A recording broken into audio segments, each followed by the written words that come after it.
히브리서 4장 1절서부터 13절까지 말씀입니다. 오늘 본문은 4장 1절부터 13절까지 정했고요. 제가 설교는 11절까지 할 거고 12절, 13절은 다음 주에 하나님이 허락하시겠죠? 12절, 13절은 다음 주에 설교를 하도록 하겠습니다. 4장, 그래도 오늘 4장 1절부터 13절까지 성경을 찾으신 것 같은데요. 다 같이 한 목소리로 봉독하겠습니다. 그러므로 우리는 두려워할지니 그의 안식에 들어갈 약속이 남아 있을지라도 너희 중에 혹 미치지 못할 자가 있을까 함이라. 저희와 같이 우리도 복음 전함을 받은 자이나 그러나 그 들은 바 말씀이 저희에게 유익되지 못한 것은 듣는 자가 믿음을 화합지 아니함이라. 이미 믿는 우리들은 저 안식에 들어가는도다. 그 말씀하신 바와 같으니 내가 노하여 맹세한 바와 같이 저희가 내 안식에 들어오지 못하리라 하셨다 하였으나 세상을 창조할 때부터 그 일이 이루었느니라.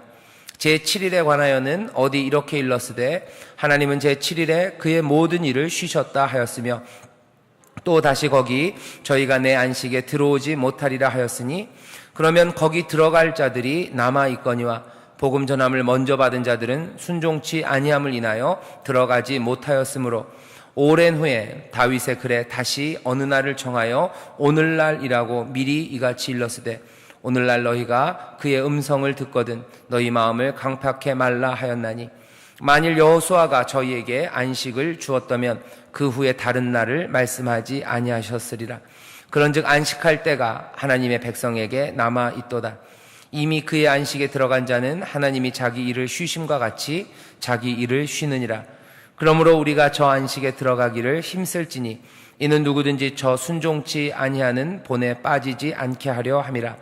하나님의 말씀은 살았고 운동력이 있어 좌우에 날선 어떤 검보다도 예리하여 혼과 영과 및 관절과 골수를 찔러 쪼개기까지 하며 또 마음의 생각과 뜻을 감찰하나니 지으신 것이 하나라도 그 앞에 나타나지 않음이 없고 오직 만물이 우리를 상관하시는 자의 눈앞에 벌거벗은 것 같이 드러나느니라. 아멘. 기도하고 말씀 전하겠습니다. 하나님 아버지 감사합니다. 오늘 이 저녁 하모니 가족 찬양 예배로 하나님 앞에 모였습니다. 하나님 앞에 노래하며 찬송하며 우리 영혼이 주 앞에 드려지는 이 복된 시간, 하나님께서 우리를 치료하시고 또 새 힘을 불어넣어 주시며 또한 우리를 믿음에 굳게 세우시고 우리의 새 소망을 더 온전케 하시는 시간인 줄 믿습니다.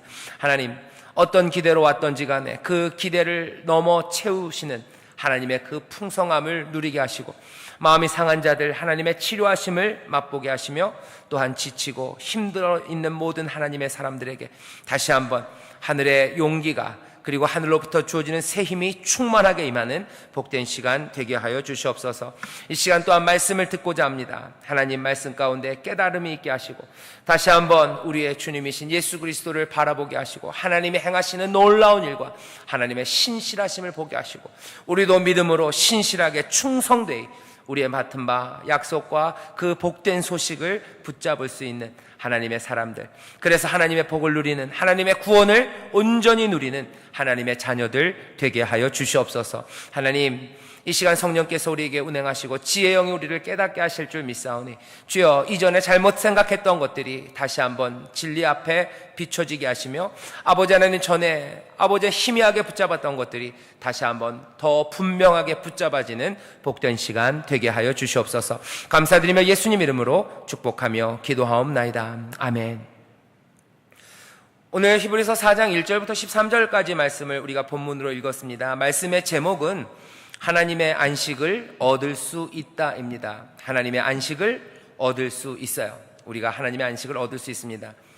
갑자기 하나님의 안식을 얻을 수 있다 그러면 뭐가 좀 복잡해집니다. 여러분들, 히브리서 제가 그렇게 많이 강조하진 않았지만 히브리서는 그냥 전체 하나가 1장부터 13장까지 하나의 설교입니다.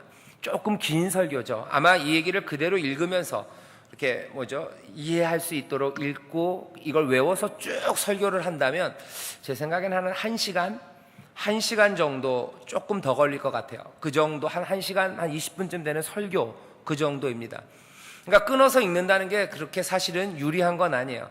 언제 한번 날 잡아서 한 2-3시간 할 생각을 해가지고 히브리서 처음부터 끝까지 쫙 설교를 하고 그렇게 해서는 잘 못 알아듣죠? 그러면 다음 주에 한번 또 하고 될 때까지 한 10번 정도 하면 그게 훨씬 더 히브리서를 우리가 제대로 이해할 수 있는 방법일 것 같은데 그렇게 하기는 여건이 좋지 않습니다. 그래서 토막토막 내서 우리가 읽고 있어요. 오늘 읽은 본문 이것만 읽으면 그냥 또 전혀 다른 얘기인가 보다 싶지만 앞에 거와 제가 잠깐만 연결을 시켜드리겠습니다. 앞에 히브리서 2장에서요 우리는 아들에 대해서 듣기 시작했어요. 하나님이 전에는 여러 가지 모양으로 선지자나 다른 모양으로 말씀하시다가 이제 말세, 이제 이 끝날에는 아들을 통하여 말씀하신다 하면서 히브리서가 시작됐죠. 그런데 2장에서부터 이 아들이 어떤 분인지를 설명합니다. 이 아들은 어떤 분이세요? 만물을 몽땅 다 만든 분이세요. 만물을 인하고 만물이 말미암은 자, 그리고 만물을 그래서 이끌어서 영광에 이르게 할 바로 그 아들인데 이 아들은 우리를, 저와 여러분입니다, 우리를 형제라고 부르실 것을 부끄러워하지 않으셨어요. 자기가 우리같이 몸이 되어서 우리의 형제가 되었어요. 아마 큰아들이 온 집안을 책임지는 것처럼 그 아들로서 다른 형제들을 이끌고 아버지에게로 그리고 그 영광으로 나아가실 아들입니다. 그러면서 2장 마지막에 뭐라고 되냐면 이분 우리를 형제라고 부르신 것을 부끄러워하지 않을 만큼 우리를 사랑하시고 또 우리를 구원하시려고 육신이 되신 바로 그분은 우리의 죄를 구속하시는 대제사장이라고 설명합니다. 대제사장은 대제사장인데 어떤 대제사장이시냐? 하나님의 일에 자비하고 충성된 대제사장이에요. 그래서 3장부터 설명하는 건 뭐냐면요, 이 아들이 대제사장, 우리를 죄에서 구속하시는 일을 감당하시는 대제사장인데 어떤 대제사장이냐면요, 자비하시고 그리고 충성된 대제사장입니다. 3장에서부터는 그 충성에 관해서 얘기하고 있어요. 우리의 죄를 구속하시는 이분은 충성된 분이에요. 모세가 충성했던 것처럼 이 아들인 대제사장, 우리의 죄를 구속하시는 분이신 이 아들도 충성하는데, 모세는 사환으로서, 종으로서 그 집에 충성했습니다. 하지만 여기는 아들이에요. 종보다도 더 아름답게 그리고 더 충성되이 자기의 일을 감당하십니다. 자기의 일은 뭐라고 그랬어요? 우리를 죄에서 구속하시는 일입니다. 우리를 형제라고 부르시고 우리를 하나님의 영광으로 이끌고 가는 그 일을 예수님, 이 바로 아들이 충성되이 한대요. 그러면서 6절에 얘기를 해놨습니다. 그 대제사장이 충성되시다, 예수가 충성되시다. 그러니까 너희도 어떻게 해요? 우리가 우리의 소망의 담대함과 자랑을 끝까지 견고히 잡으면, 충성되게 신실하게 그 소망을 붙잡으면 우리는 그의 집이라, 그의 집이 되었기 때문에 이제 그 집의 아들이신 예수 그리스도 그 대제사장이 우리를 책임지신답니다. 결국은 이런 얘기예요. 우리의 대제사장, 우리를 구속하시는 그분이 충성되다. 그러니까 너희도 어떻게 해요? 충성해라 하는 거예요. 너희도 그 소망을 끝까지 잡아라. 그 소망의 담대함과 자랑에서 흔들리면 안 된다. 끝까지 잡으면 그의 집이 된다고 얘기하는 거죠. 그리고 나서 시편 95편을 인용하면서 우리에게 권면하는 겁니다. 끝까지 잡아야 되는데 어떻게 잡아야 되냐? 첫 번째, 지난주에 설교했어요. 너희 마음을 강팍하게 하면 안 된다고 그랬어요. 약속에 들어가는 사람들, 하나님의 안식에 들어가는 사람들, 그 사람들은 마음의 강팍함이 없어야 된답니다. 뭔가 하나님의 구원의 시작, 거기서 그 하나님의 복을 맛보고 하나님의 약속을 받은 사람들이라도, 여기 성경엔 이렇게 기록되어 있습니다. 도대체 듣고 경록해 하던 자가 누구뇨? 3장 16절이죠. 모세를 쫓아 애굽에서 나온 모든 이가 아니냐. 결국은 하나님을 경노하게 해서, 마음을 강팍하게 함으로 하나님을 경노하게 해서 그 약속에 들어가지 못하는 사람, 결국 소망의 담대함과 자랑을 끝까지 붙잡지 못해서 그 집에, 그 영광 앞에 이르지 못한 사람이 누구냐? 다른 사람이 아니라 바로 모세를 쫓아서 애굽에서 나온 사람, 어쩌면 구원을 맛본 사람, 하나님의 약속과 복된 소식을 들은 사람들이었다는 거죠. 그 사람들 들었고, 그 사람들 구원도 맛보고 하나님의 자유함의 역사, 그것들의 수혜자였었으나 시편 95편이 얘기합니다. 그 사람들 마음을 강팍하게 함으로 그 약속의 땅에 들어가지 못했다고 얘기하시는 거죠. 그러니까 예수 그리스도의 충성, 대제사장이 충성되게 우리를 구속하는 일을 합니다. 하지만 그 일의 완성이라는 게요, 누구에게도 달려있어요. 너희가 그 소망의 담대함과 자랑을 끝까지 붙잡아야 돼요. 충성하시는 대제사장이 있다고 마음 놓으면 안 됩니다. 왜? 여전히 마음을 강팍하게 함으로써 떨어져 나간 사람들, 안식에 들어가지 못한 사람들이 있어요. 지난주에 말씀드렸어요. 그 사람들은 어떤 사람들입니까? 범죄한 사람들이에요. 그 사람들은 순종치 않는 사람들이었습니다. 그 사람들은 믿지 않는 사람들이었어요. 그 사람들은 결국 들어가지 못했죠. 그러니까 어떻게 해야 돼요? 오늘 4장 1절입니다. 그러므로 대제사장의 충성, 그것처럼 너희도 충성해야 약속에 들어간다. 예를 들은 거죠. 마음을 강팍해 함으로 그 약속에 들어가지 못했던 사람들이 있었다는 거예요. 그러므로 우리는 1절입니다. 두려워할지니, 두려워해야 돼요. 조심해야 합니다. 그의 안식에 들어갈 약속이 남아 있을지라도 너희 중에 혹 미치지 못할 자가 있을까 함이라 하는 거예요. 아직 안식에 들어갈 약속은 남아 있습니다. 남아 있어요. 하지만 거기 들어가지 못할 자가 있을까? 너희 스스로, 우리는 두려워하고 조심해야 될 일입니다. 하나님의 안식이 얻을 수 있다고 여기 4장 1절에 있어요. 그의 안식에 들어갈 약속이 남아 있답니다. 남아 있어요. 하지만 들어가지 못할 수가 있기 때문에 조심하라고. 2절 보면 이렇게 되어 있습니다. 저희와 같이 저희들처럼 우리도 복음 전함을 받은 자이나. 이스라엘과 우리를 비교합니다. 저 사람들도 복음을 들었어요. 우리도 복음을 들었어요. 그런데 그 들은 바 말씀이 저희에게 유익이 되지 못했어요. 이 사람들 말씀을 듣고 약속을 받았지만 이 사람들에게 유익이 되지 않았습니다. 왜요? 그 말씀의 약속을 취하지 못하고 들어가지 못했습니다. 이 사람 안 됐어요. 왜 그랬어요? 믿지 못하고 범죄하고 마음을 강팍하게 하기 때문에 그렇게 됐습니다. 2절에서 그래서 뭐라고 얘기해요? 저에게 유익이 되지 못한 것은 듣는 자가 믿음을 화합치 아니하였음이라 그래요. 듣기는 들었지만 믿지 않았다는 거예요. 믿음이 섞여지지 않았어요. 이 사람들의 믿음이 없었기 때문에 이건 약속을 들었지만 꽝 났다는 거예요. 그러니 어떻게 해야 됩니까? 우리는 반대예요. 그래서 3절에서 얘기합니다. 이미 믿는 우리들은, 이 사람들은 믿음을 화합하지 않았어요. 믿음이 없었어요. 하지만 3절에서 과감하게 히브리 이 기자가 얘기합니다. 하지만 이미 믿는 우리들, 2절로 같이 설명하자면 믿음을 화합한 우리들, 약속을 듣고 복음을 듣고 이제 그걸 믿음으로 붙잡은 우리들은 저 안식에 들어가는도다라고 선포하는 겁니다. 사실은 믿음으로 선포한 내용이에요.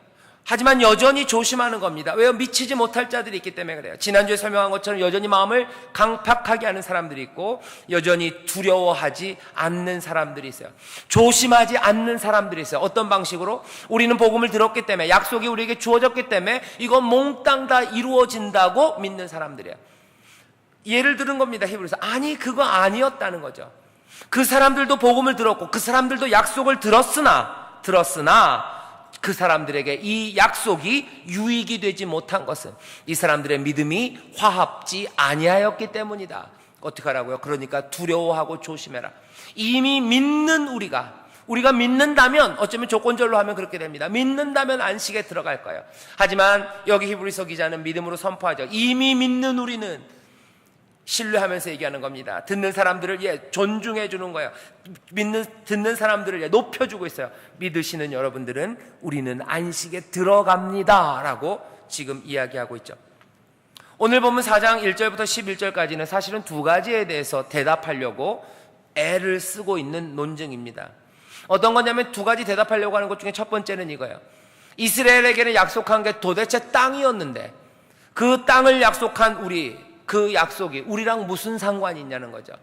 우리에게 땅이 필요합니까? 우리가 가나안 땅을 준 것 아니지 않습니까? 그 사람들과 우리가 이렇게 차이가 나는데 도대체 그 사람들의 약속의 말씀, 그 사람들이 멸망한 이야기, 그거 우리랑 무슨 상관이냐 하는 이야기가 첫 번째 질문이에요. 또 하나 질문은 뭐냐면은 그건 이스라엘에게 주었던 오래전 약속 아닙니까? 우리에게 새로운 약속이 주어진 게 없는데 이미 그 약속은 지나가 버린 약속 아닙니까? 라는 두 가지 질문에 여기 히브리서가 오늘 대답을 하고 있는 거죠. 첫 번째 질문에 대한 대답입니다. 첫 번째 질문, 이스라엘은 땅을 준다고 그랬는데 우리가 땅이 무슨 소용이 있습니까? 가나안 땅? 우리가 지금 가나안 땅을 가는 겁니까? 그건 아니죠. 근데 오늘 말씀을 보면 이런 식으로 얘기하고 있어요. 여기 시편 95편을 인용하면서요, 안식에 들어간다는 말이에요. 당연히 이스라엘에게는 그 안식이 가나안 땅이었습니다. 하지만 여기 히브리서 기자는 그냥 그 안식이라는 말을 붙잡는 거예요.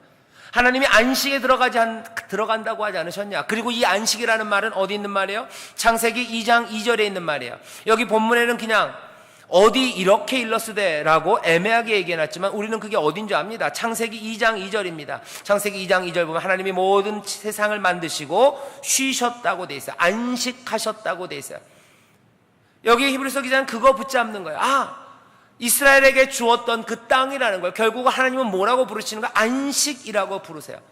그리고 그 안식이라는 말은 창세기 2장 2절에 이미 이전서부터 세상에 있는 모든 피조물들을 향해서 하나님이 약속하셨던 바로 그 안식이라고 이야기하는 거죠. 그 안식입니다. 땅, 그것들 넘어서는 거예요. 이스라엘에게 있어서는 땅이고 가나안 바로 그곳이었지만 히브리서 기자는 이 말씀을 다른 식으로 받아들입니다. 시편 95편 11절의 안식, 그 안식이에요. 그 안식은 어떤 겁니까? 창세기에 보면 하나님이 쉬시고 그 뒤로 해서 계속해서 다시 나오는 안식일의 그 개념입니다. 안식일은 여러 가지 방식으로 설명되지만 결국은 그 시작은 창세기 2장 2절이에요.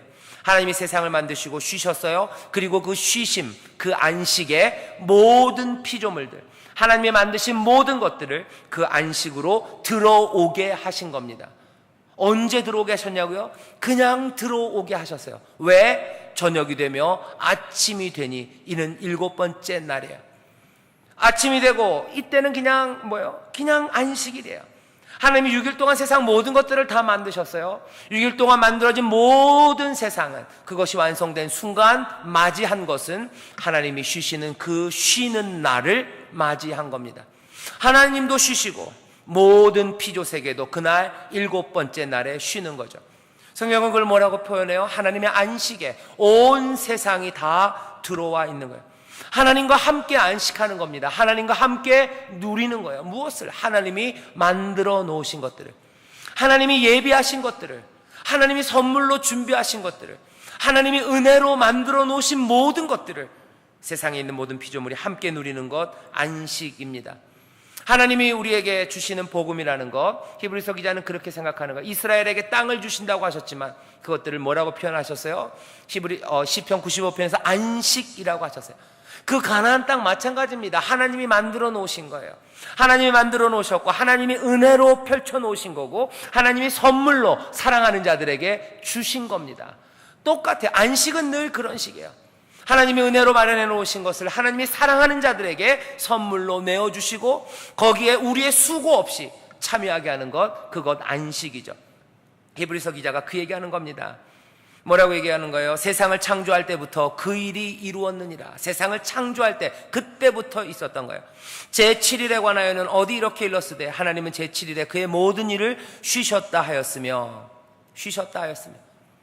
그렇기 때문에 하나님의 안식 이스라엘에게만 전한 거 아닙니다. 우리에게도 약속하신 거예요. 여기 있는 이 안식은 늘 땅만은 아닙니다. 하나님과 함께 거할 수 있는, 하나님과 함께 살아가는, 하나님 앞에 있는, 그리고 하나님과 함께 누리는 모든 삶의 조건들, 그 조건으로 초대하는 바로 그 약속과 그 복음입니다. 그렇다면 이스라엘에게 주셨던 약속이 우리에게 아무 상관없는 이야기가 아닙니다. 땅이 뭔 소용이냐라고 대답할 일이 아니에요. 이건 땅에 관한 이야기가 아니라 안식에 관한 이야기라고 초점을 바꾸고 있는 거죠. 두 번째 문제는 뭡니까? 이거 지난 일 아니냐 하는 거예요. 이스라엘에게 준 거 지난 일 아닙니까? 히브리서 기자가 얘기합니다. 아니, 지난 일 아니래요. 6절서부터 있는 이야기들을 쭉 보면요, 이건 이런 식으로 설명합니다. 하나님이 안식을 제안하셨어요. 안식을 주겠다고 하셨어요. 하지만 이 안식의 복음, 하나님의 구원의 복음을 들은 사람들, 이 사람들 불순종 때문에 받아들이지 못했어요. 여기 보면 이렇게 되어 있습니다. 6절이에요. 그러면 거기 들어갈 자들이 남아있거니와 복음 전함을 먼저 받은 자들은 순종치 아니함을 인하여 들어가지 못하였으므로. 하나님이 제안하시는 거예요. 오퍼가 생긴 거예요. 공고가 붙었어요. 근데 그걸 들은 사람들, 그걸 본 사람들은요, 불순종함으로, 순종치 아니함으로 그 안식에 들어가지 못했습니다. 그 얘기는 뭐냐면 이 딜이 아직 끝나지 않았다는 거예요. 하나님의 제안, 이건 여전히 열려 있다는 거예요. 어떻게 한 번 더 확인합니까? 오랜 후에 다윗의 글에 다시 어느 날을 정하여 오늘날이라고 얘기했다는 거죠. 오늘날 너희가 그의 음성을 듣거든 마음을 강팍하게 하지 말고 그 안식에 들어가라고. 적어도 다윗의 날은 여호수아의 날 한참 후입니다. 그죠? 여호수아 때, 모세와 여호수아 때 하나님이 땅을 주신다고 그러셨어요. 안식을 주신다고 그러셨어요. 근데 사람들은 불순종함으로 들어가지 못했습니다. 그럼 들어가지 못했기 때문에 그냥 이 제한이 폐기됐다고 생각할 수도 있는데 아니에요. 여전히 그 공고는 뭐예요? 다윗의 때에도 붙어 있었다는 거예요. 왜? 다윗이 얘기하기 시작합니다. 오늘날 다윗을 통해 하나님 말씀하시는 거예요. 오늘날 너희가 그의 음성을 듣거든 너희 마음을 강팍해 하지 말고 그 안식에 들어가라. 뭐요? 이 벽보가 떼어지지 않은 거예요. 여전히 그 제한이 유효하다는 겁니다. 그러니까 히브리서 기자는 얘기하는 그때 여호수아 때가 아니라 다윗의 때 하나님께서 다윗을 통하여 오늘날 강팍하게 하지 말아라. 여기 안식의 약속이 아직도 살아있다 말씀하셨다는 거죠. 그렇다면 얘기하는 겁니다. 지금도 그 안식의 제한, 그것은 우리에게 열려 있다고 얘기하는 거예요. 지난 일 아니라는 거죠. 오늘날이라고 얘기해요. 그리고 뭐라고 얘기하셨어요? 아까 성경에 일렀을 때 지난주에 생각나십니까? 이건 성령이 말씀하신다고 얘기했어요. 성령이 지금 하시는 말씀이에요. 현재요. 지금 말씀하신다. 뭐라고요? 오늘날 너희가 그 음성을 듣거든 노하심을 격동해야 할 때 같이 너희 마음을 강팍하게 하지 말아라. 그리고 안식에 들어오라고 성령이 지금 말하신다는 거죠. 여호수아 때 말씀하셨고 다윗의 때 말씀하셨고 또 지금 성령이 말씀하신데 뭐라고요? 오늘날이라는 말입니다. 히브리서 기자는 시편 95편에서 그 말 하나를 꽉 붙잡은 거예요. 오늘날이라고 그러네. 여호수아 때의 얘기인데 다윗을 통하여 오늘날 은혜가, 오늘날 하나님의 안식이, 그 약속이 오늘도 살아있다고 말씀하시네. 그렇다면 성령이 지금도 또 뭐예요? 오늘날이라고 말씀하신다는 거죠. 그렇다면 여호수아 때의 제한, 그 제한은 사람들에게 거절당한 거예요. 불순종으로. 그렇기 때문에 나중인데도 여전히 열려 있는 거죠. 이제 이 말씀을 읽는 사람들, 성령이 지금 말씀하십니다. 이스라엘처럼 불순종으로 거기에 미치지 못하는 그런 상황, 거기에 들어가지 말고 어떻게 해야 됩니까? 11절이에요. 그러므로 우리가 저 안식에 들어가기를 이제 힘써야 돼요. 원어에 보면은 들어가기 위해서 모든 노력을 다 하자는 거예요. 우리가 모든 노력을 다 하자. 열려있다. 끝난 줄 알았는데 아니네. 아직 열려있어요. 거기에 들어가기 위해서 모든 노력을 다하자. 우리가 힘쓰자. 왜요? 이는 누구든지 저 순종치 아니하는 본에 빠지지 않게 하려 함이라. 순종치 않는 본, 불순종의 본, 거기에 빠져서 복음의 소식, 안식을 주시겠다는 그 놀라운 약속, 그걸 듣고도 유익함을 누리지 못하고 그 안식을 누리지 못하고 그 복을 받아 갖지 못한 사람들처럼 되지 않기 위해서 어떻게 하자는 거예요? 그 안식에 들어가기를 위해서 모든 노력을 우리가 다 해야 한다는 거죠. 이 모든 노력은 뭡니까? 아까 3장 6절에 있는 거예요. 너희가 그 소망과 소망의 담대함과 자랑을 끝까지 견고하게 잡으면, 다시 말하면 충성하면, 누구처럼? 대제사장이신 예수, 충성의 제사장이신 바로 그 예수, 우리의 구속을 위해서 충성하신 그 예수처럼 우리도 그렇게 충성하면, 어떤 방식으로요? 강팍함 없이 조심하며 우리의 모든 노력으로 힘쓰며 붙잡는 거예요. 사실은 이 일은 누가 하신 거예요? 예수님이 그렇게 하셨다는 거예요. 충성되게 그렇게 하셨어요. 조심스럽게 구원을 이루십니다. 끝까지 모든 노력을 다 하십니다. 마음의 강팍함 없이 순종의 모습으로 그 일을 감당하시는 거죠. 사실은 그래서 오늘 여기 있는 본문이요, 사실은 굉장히 도전적인 말씀입니다. 우리의 구원을 이루시고 우리로 하나님의 약속, 그 복음의 완성을 이루는데 이 일을 충성되이 아들이 해나가고 계세요. 그런데 동시에 그 밑바닥에서 뭐라고 얘기하는 거예요? 너희도 충성하라고 얘기하는 거예요. 경고하는 겁니다. 뭐라고 경고하는 거예요? 애굽에서 나왔던 애들 못 들어갔다. 마음을 강팍하게 함으로. 너희들 강팍하게 하지 말아라. 조심해라. 두려워해라. 너희가 할 수 있는 모든 힘을 다해서 순종하는 일, 그 순종치 아니하는 본에 빠지지 않도록 그렇게 살아가라. 그래야 오늘날 너희 마음을 강팍하게 하지 말고, 그래서 나를 경록해 하지 말고, 나를 경록해 하지 않고 나의 기쁨 가운데 너희들 안식에 들어가는 그 일을 이루라고 하시는 그 말씀이 우리 가운데 다시 한번 들려지게 되는 겁니다. 3장, 4장 말씀 여러분들이 이제 이해할 수는 있어요. 이제 조금만 더 얘기하면서 이 말씀 가운데서 우리가 배워야 되는 것들을 몇 가지만 얘기하겠습니다. 첫 번째, 여러분들 우리라는 것에 대해서 주목해 주세요. 오늘 본문을 보면, 그리고 3장을 보면요, 우리라는 말이 참 많이 나옵니다. 4장 2절에 보면 이렇게 돼 있어요. 저희와 같이 우리도 복음을 받은 자예요. 이스라엘이 복을 받은 것처럼 누가 복음을 받았어요? 우리도 복음을 받았어요. 복음을 들은 거 한 사람 한 사람이라고 얘기하지 않습니다. 복음을 전환받은 자는 우리예요. 우리가 그랬어요. 1절에 보면 뭐라고 됐을까? 우리는 두려워할지니 그랬어요. 우리가 두려워합니다. 조심해야 되는 사람은 우리예요. 분명히 그 안에 있는 각자가 조심해야 되겠지만 여기 있는 말 그대로 보면 조심하고 두려워해야 되는 사람들은 우리입니다. 11절에 있는 명령 11절 1절이 인클루지어예요. 그냥 이렇게 앞뒤로 막혀져 있습니다. 우리가 조심하자. 우리가 힘쓰자. 우리가 들어가지 못하지 않기 위해서, 들어가기 위해서 조심하자. 여기도 마찬가지입니다. 우리도 들어가기 위해서 힘쓰자 해놓고 있어요. 11절에 뭐예요? 여기도 마찬가지입니다. 힘써야 되는 사람은 개인이 아니에요. 우리가 힘쓰자라고 되어 있습니다. 3장 18절에 보면 뭐라고 되어 있어요? 피차 권면하랍니다. 너희 중에 누구든지 낙오되지 않도록, 너희 중에 누구든지 죄의 유혹으로 강팍해 됨을 면하게 하기 위하여 피차 서로 권면하랍니다.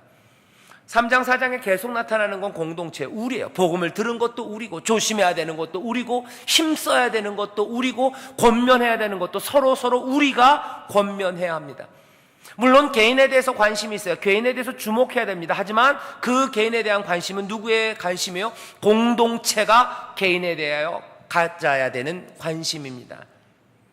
이 얘기는 뭐냐면 서로 키우고, 그리고 이 복음의 담대함과 자랑을 끝까지 붙잡게 하는 것, 그것이 만약에 목양이라고 불려진다면 그 목양의 책임은 누가 갖는 거예요? 공동체가 함께 갖는 겁니다.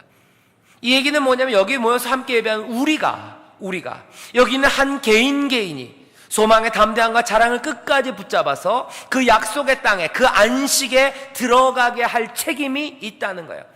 그래서 우리가 주의해야 되고, 우리가 모든 노력에 힘써야 되고, 우리가 서로 피차 권면해야 되고, 우리가 그 받은 복음, 들은 복음, 그것에 우리가 믿음을 화합해야 되는 겁니다. 이게 뭔지 우리는 참 멍해져요. 이게 도대체 뭘까? 왜냐하면 이런 방식으로 우리가 함께 신앙생활을 한 적이 오래됐기 때문에 그렇습니다. 하지만 이건 회복돼야 될 일이에요. 여러분들 기억해 보십시오. 창세기 처음에 보면 하나님이 인생을 향해서, 인간들을 향해서 인류에게 던진 질문이 두 가지입니다. 첫 번째 질문은 뭐예요? 범죄하고 숨어있는 아담과 하와를 향해서 물었어요. 네가 어디 있느냐 물었어요. 너 어디 있냐 물어보시죠. 다음 질문은 뭡니까? 네 형제는 어디 있냐? 가인이 아벨을 죽였어요. 형이 동생을 죽였어요. 우리나라 성경에는 네 아우가 어디 있냐 했는데 원어에는 뭐 아우란 말 없죠. 그냥 형제죠. 네 형제는 어디 있냐 묻습니다. 그 두 질문이에요. 사실은 한 개인에 관한 질문이기도 하고 동시에 뭐예요? 공동체에 관한 질문입니다. 너는 어딨냐? 그리고 네 형제는 어딨냐? 이 둘이 뭐 따로 떨어뜨리는 건 아닌 것 같아요. 어쩌면 한꺼번에 들려지는 질문입니다. 인생들을 향하여, 인류를 향하여, 우리를 향하여 하나님이 던지는 질문. 너는 어딨니? 그리고 네 형제는 어딨니? 라고 물으시죠. 이 질문에 대해서 제대로 답해야 됩니다. 그리고 이 답이 아름답기를, 그리고 온전하기를 하나님은 원하시는 거예요. 하나님이 물으실 때마다, 어떤 인생들을 향해서마다 물으실 때마다, 너는 어디 있냐 물으실 때마다 하나님이 기대하시는 대답은 뭐겠습니까? 예, 내가 하나님 앞에 있습니다. 내가 하나님과 함께 안식하고 있습니다. 내가 하나님 안에 거합니다. 하나님의 은혜 안에 거합니다. 하나님이 우리에게 만들어 놓으신 그 놀라운 은혜 안에 안식하며 있다고 대답하기를 원하시고 그렇게 기대하고 계시는 거예요. 그리고 그렇게 만들어 가려고 하나님께서는 신실하고 성실하게 일하십니다. 근데 그것뿐만은 아니에요. 네 형제가 어딨냐라고 얘기할 때도 하나님께서는 똑같은 대답을 기대하시고 원하십니다. 예, 내 형제도 하나님 앞에, 하나님 안에, 하나님이 마련해 놓으신, 은혜로 마련해 놓으시고 사랑으로 베풀어 놓으신 그 안식 안에 내 형제도 거기서 즐거워하며, 거기서 영원히 만족하며 여기 나와 함께 거한다는 대답, 하나님이 그것들을 기대하고 그리고 그렇게 만들어 가시는 거죠. 여러분들 이 두 가지 질문은 늘 하나님이 물으실 겁니다. 우리가 하나님 앞에 설 때마다, 아니면 어쩌면 우리가 하나님 앞에서 숨을 때마다 물으실 거예요. 넌 어딨니? 그리고 네 형제는 어딨니? 여기 우리가 예배 드릴 때마다 서로가 서로에게 인사합니다. 난처한 거 저 잘 알아요. 그렇죠? 옆에 계시는 분이 그렇게 말을 건넬 만큼 친한 사람도 아니고 사실은 누군지도 잘 모르고 이분이 뭐 어떤 분인지 때로는 혹시 위험한 사람은 아닐지 마음에 경계까지도 생깁니다. 하지만 여러분들 잘 생각하셔야 돼요. 여전히 하나님의 질문은 변하지 않아요. 우리의 상황 때문에 우리가 그 질문이 난처할 뿐이고 우리가 그 질문에 뭐라고 대답해야 될지 참 난감할 뿐이지 하나님은 이 질문을 멈추지 않으십니다. 너는 어디니? 그리고 네 형제는 어디니? 왜 그렇습니까? 2장에서도 보셔서 아시겠죠.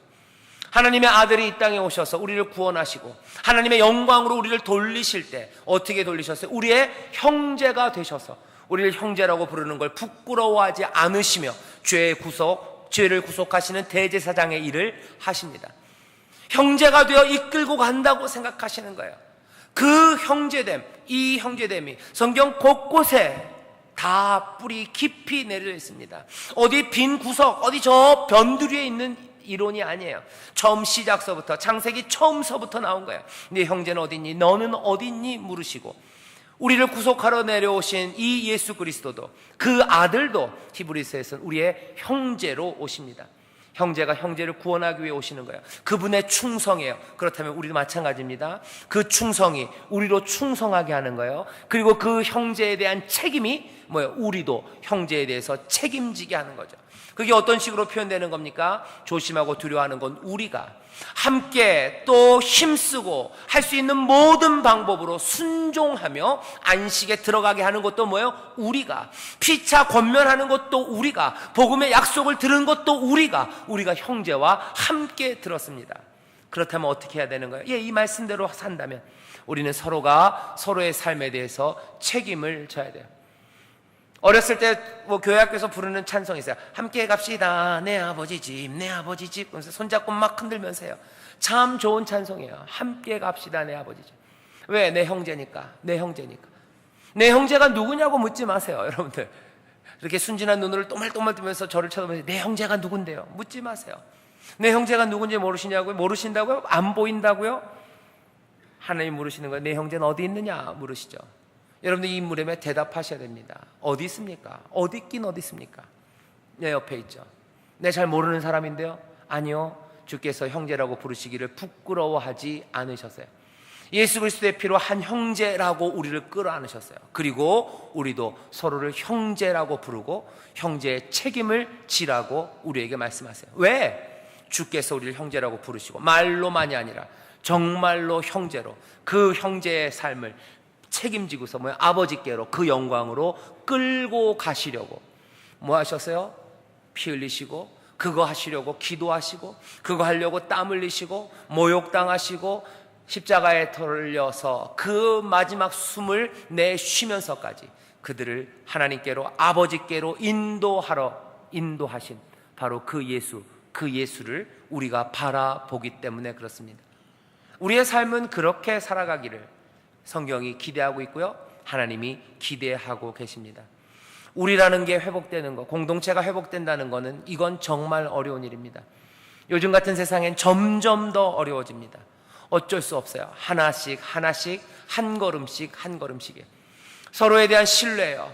그리고 서로에 대한 용서입니다. 그리고 서로를 향해서 마음을 여는 굉장히 위험한 일과 그리고 아슬아슬한 일을 우리에게 요구하시는 거예요. 어쩌면 한꺼번에 몽땅 다 열 수는 없습니다. 그렇다고 해서 몽땅 다 믿을 때까지 기다려서 마음을 열 수 있는 것도 아니에요.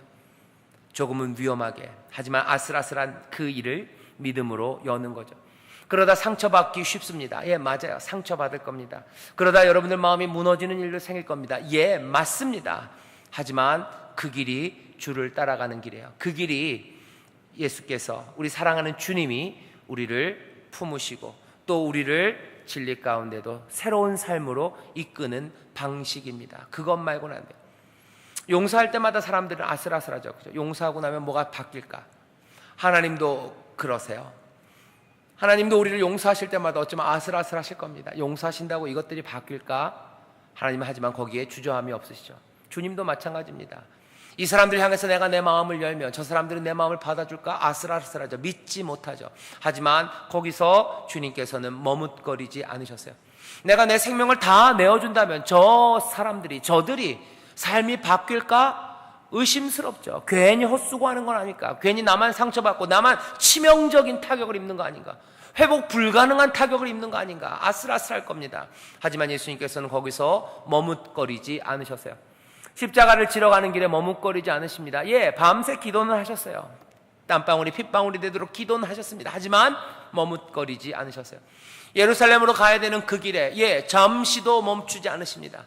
한 걸음 한 걸음 그 길을 가시는 거예요. 공동체가 서로 권면하고 또 서로 두려워하고 서로 힘쓰는 일, 함께 힘쓰는 일, 이건 아슬아슬하고 위험한 일입니다. 상처받을 수 있는 거예요. 내 껍질을 벗기는 거예요. 내 약한 점을 그대로 드러내는 거예요. 칼 맞을 준비하는 겁니다. 채찍에 맞을 준비하는 거예요. 침 맞을 준비하는 거예요. 그거 하면서 나오는 삶이에요. 하지만 우리는 알아요. 바로 그것이 주께서 살아가신 삶이고, 바로 그것을 통해서 하나님이 사랑하시는 자들을 주님께서 몽땅 다 형제로 이끄시고 하나님의 영광으로 가셨어요.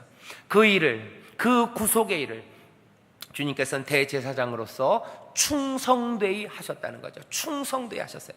우리에게 주는 말씀은 뭡니까? 그분이 충성된 것처럼 너희도 그 소망의 담대함과 자랑을 끝까지 견고히 잡으면 그의 집이라. 우리 소망의 담대함과 자랑이 무언지 보셔야 됩니다. 우리의 소망의 담대함과 자랑은 어쩌면 바로 그거예요. 형제를 사랑하고 형제와 함께 가기 위해서 언제든지 아슬아슬한 그 자리, 그리고 그 위험한 자리, 내가 상처받을 수 있는 그 자리에 설 수 있는 담대함입니다. 그리고 그 일의 신실함입니다. 그리고 그 일의 충성됨입니다. 한번 상처받았다고 마음을 걸어 잠그기가 쉽죠? 하지만 걸어 잠그지 말아야 되는 거예요. 우리 소망의 담대함은 어디냐? 거기에요. 우리의 소망의 자랑은 뭐냐? 바로 거기에요. 너무 위험한 것 아닙니까? 성경이 우리에게 계속해서 부으시는 믿음과 또 우리에게 부으시는 하나님의 사랑은 바로 그 아슬아슬함과 그리고 그의 그 흔들리는 마음을 붙잡으시는 하나님의 도우심이에요. 로마서에 있는 말씀을 사랑합니다. 우리의 소망이 우리를 부끄럽게 하지 않을 것은 성령께서 날마다 우리에게 하나님의 사랑을 부어주시기 때문이라고 그러는 거예요. 소망의 담대함을 붙잡는 그 아슬아슬함, 그 소망이 우리를 부끄럽게 하지 않을 것, 그것들은 뭘 확인됩니까? 성령을 통하여 우리에게 날마다 부어지는 하나님의 사랑이에요. 용서하다 상처받은 사람 많습니다. 그러면 마음을 닫아야 합니까? 아니에요. 담대함으로 또 용서해야 돼요. 그 일은 어떻게 가능합니까? 성령이 우리에게 부으시는 하나님의 사랑이에요. 그 사랑이 상처받았으나 또 용서하게 하는 거예요. 누가 그러셨을까요? 하나님이 그렇게 하셨어요. 하나님 상처 많으십니다. 칼 많이 맞으셨어요. 앞에서 맞으시고 뒤에서 맞으셨어요. 뒤에서 찌르는 놈 많았고요. 앞에서 찌르는 사람 많았어요. 하지만 하나님께서는 품을 닫지 않으시고 또 팔을 벌리시고 또 용서하시고 또 용서하십니다. 하나님 닮으라고 얘기하시고 그 삶으로 우리를 초대하시는 거죠. 우리라는 것을 회복하기 위해서는 상처받는 거 두려워하면 안 됩니다. 상처받는 거 두려워하면 안 됩니다. 그 일을 충성되이 하자고. 주께서도 그 길을 가셨고, 나중에 히브리서 뒤에 가면 나오죠. 우리 믿음의 주요 온전케 하신 예수를 바라보자. 도대체 예수의 여러분들은 뭘 바라보고 싶으신 거예요? 예수님 관상 보고 싶으세요? 아니죠. 예수님이 어떻게 하셨는지 보시면 됩니다. 그 보시는 일은 다른 것 아니에요. 형제를 품기 위하여 그 아슬아슬한 자리, 공격받기 쉬운 자리, 상처받기 쉬운 자리, 그 자리로 나가셔서 언제든지 용서하시고 품으시고 책임지시는 그 일을 하셨습니다. 오늘 말씀 보면서 또 하나 깨달아야 되는 거 안식입니다. 이 안식은 3절이에요. 이미 믿는 우리들은 저 안식에 들어가는도다 그랬어요. 분명한 현재 시제입니다. 안식에 들어갈 거다라고 그러지 않았어요? 물론 오늘 본문을 보면 몽땅 다 들어갈 거에 대해서 얘기해요. 미치지 못한다. 아직 문이 열렸다. 우리가 갈 수 있다. 미래에 대해서 얘기하지만 3절은 조금 다르게 먼저 선포합니다. 이미 믿는 우리들은 저 안식에 들어가는도다 라고 현재로 얘기하죠. 우리의 순례의 길 끝에 안식이 있는 게 아닙니다. 우리의 모든 여정 끝에 안식이 있는 게 아니에요. 히브리서 오늘 말씀은 그렇게 얘기해요. 우리의 이 현재 순례의 길, 이 여정이 다 끝나고 그 미래에 안식이 있다는 그림을 뒤집어 놓고 있어요. 어떤 식으로요? 이 순례의 현재, 이 안에 뭐가 있다고요? 우리가 여기서도 안식에 들어간대요.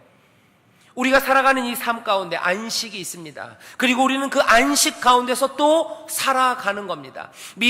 거기에는 영원한 안식, 어쩌면 더 온전하고 완전한 안식이 있을 겁니다. 하지만 그 미래뿐만 아니라 지금 여기에서도 안식이 있어요.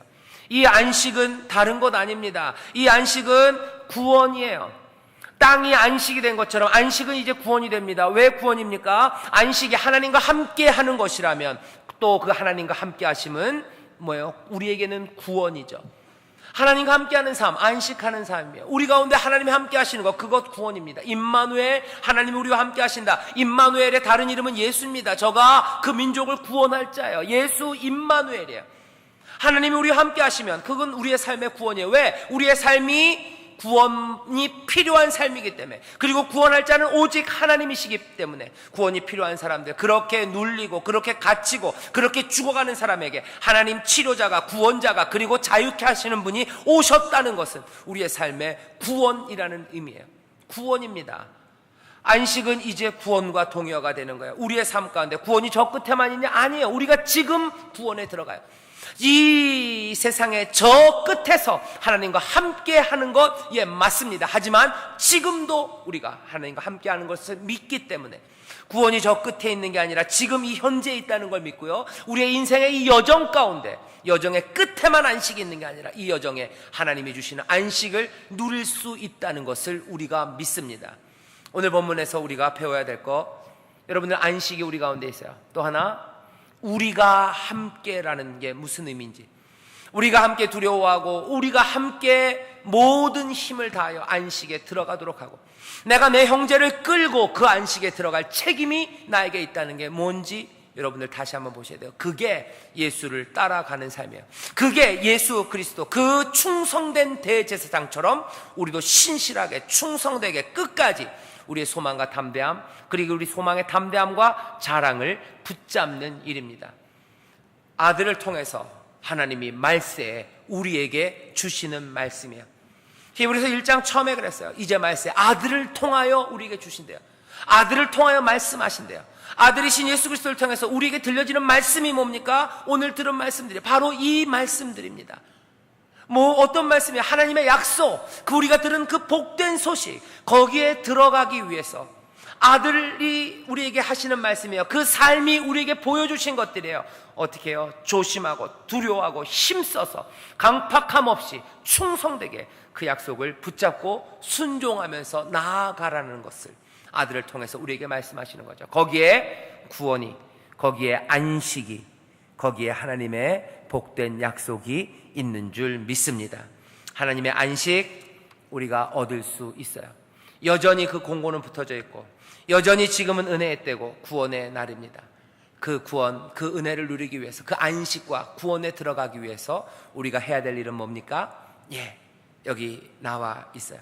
마음을 강팍하게 하지 마시고 두려워하면서, 우리가 서로 두려워하고 조심하면서, 우리가 서로 권면하면서, 우리가 할 수 있는 최선의 노력들을 다 하면서 순종의 삶을 살아가도록 서로 격려하는 일입니다. 그 일에 끝까지 붙잡는 겁니다.